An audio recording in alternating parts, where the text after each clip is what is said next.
যত বিপদ আসুক না কেন কেউ কাউকে ছাড়বে না, কথা দিলে? কথা দিলাম। দাদি চান এখানে শুয়ে আসছো কেন? কোথায় শুভ? কয়টা বাজে? 12টা। তুমি এত রাত্রেবেলা বাসায় ফিরতেছো? কোন ভদ্র ঘরের মেয়ে মানুষ এত রাত পর্যন্ত বাইরে থাকে? অশিক্ষিতদের মতন কথা বলো না তো।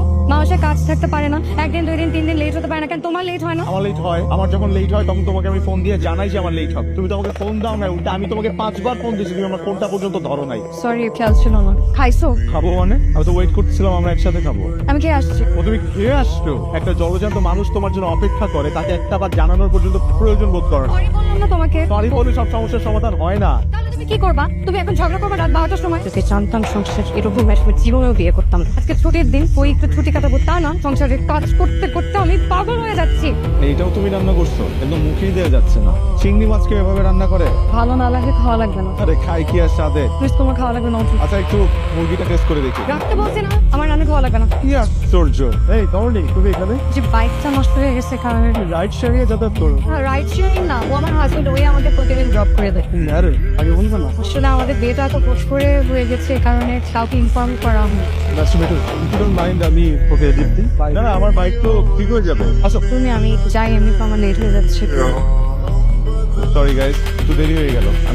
তুমি এখানে? আমি তো এখানেই থাকবো। I am the brand manager of this farm. আচ্ছা, আমি আসলে স্টাইল ফার্মের ক্রিয়েটিভ ম্যানেজার। How nice! আমি তো জানতামই না। কতদিন পর দেখা হলো। তোমার হাজবেন্ড কি করে? আমি তো এখনো বিয়েই করিনি। ভালোই করছো বিয়ে করো না। কিছু বললা? না, এখনো বিয়ে করো নাই যে? যাকে ভালোবাসলাম তাকে তো আর পেলাম না। কাকে ভালোবাসতো তুমি? এতদিনও বছর নাই শিখে।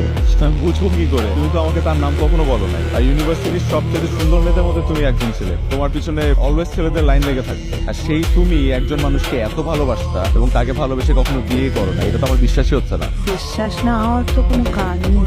তোমার মনে হচ্ছে ইউনিভার্সিটিতে তোমাকে কেউ একজন প্রতিদিন গোলাপ ফুল দিত? হ্যাঁ, মনে থাকবে না কেন? কিন্তু আমি তো তোমাকে এটা কখনো শেয়ার করি না। তুমি কি করে জানলে? সিনেটা আমি ছিলাম। ওইগুলো তুমি আমি আর উল্টা ভাবতাম কেউ আমার সাথে প্র্যাঙ্ক করছে। তো তুমি আমাকে সামনে এসে কখনো বলো নাই কেন? বলার সুযোগটা কখন পেলাম? আমার ভ্যাকেশনে তুমি ভালোবাসা কি লাভ বিয়ে করে? আর এটাই ছিল আমার লাইফের সবচেয়ে বড় ভুল সিদ্ধান্ত।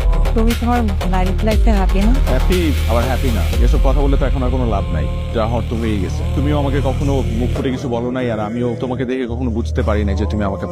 যাই হোক, সেটা নিয়ে আর কথা না বলি। যা বলি সেটা শোন, এখন থেকে টাইট দিবি, তাহলে পরে পস্তাবি। আচ্ছা মা, ও মনে হয় চলে আসছে, পরে কথা বলবো। কোথায় ছিল এতক্ষণ? অফিসে ছিলাম। সত্য করে বলো, কোথায় ছিলেন? আশ্চর্য, অফিসে ছিলাম, একটা মিটিং এ ছিলাম। জি না, আপনি কোন মিটিং এ ছিলেন? তোমার কি মনে হয় তোমার অফিসে আমি ফোন দেই নাই? সত্য করে বলো, কি লুকাইতেছো তুমি আমার থেকে? মিটিং কি শুধু অফিসেই হয় নাকি? অফিসের বাইরে মিটিং হয়? আমি ভালো করেই জানি তুমি কি মিটিং এ ছিল, কোন মেয়ের সাথে ছিল বলো। আমি যে একটা মেয়ের সাথে মিটিং এ ছিলাম এটা তো শাওনও জানে না। তুমি কি করে জানলা? তার মানে তুমি অবশ্যই কোনো মেয়ের সাথে ছিল। আমি